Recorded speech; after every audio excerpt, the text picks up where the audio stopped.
Hello, আমি সুদেষ্ণা। চলো আজকে তোমাদের দেখাবো আমি বাড়িতে কিভাবে ভেজ মোমো বানাই। মোমো বানানোর জন্য আমি নিয়েছি পিঁয়াজ, ক্যাপসিকাম, একটু আদা, এদিকে নিয়েছি সয়াবিন, কাঁচা লঙ্কা কুচি, আর নিয়েছি সোয়া সস, টমেটো কেচাপ আর ভিনেগার।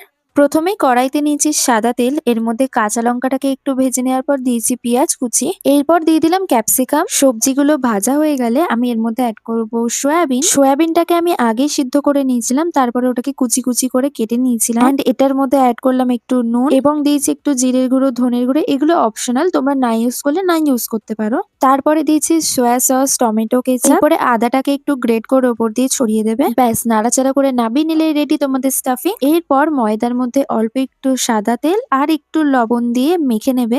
মায়ের ময়দা মাখানো হয়ে যাওয়ার পর মা এবার বেলে দিচ্ছিল ছোট ছোট লুচির মতন করে, আর সেটার মধ্যে স্টাফিং ভরে পাশ দিয়ে একটু জল লাগিয়ে দেবে।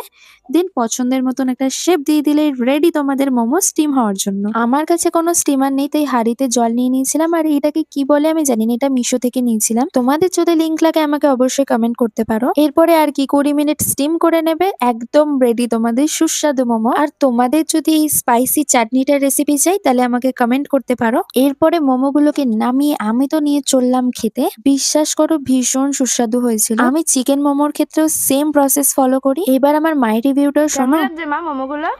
হেভি।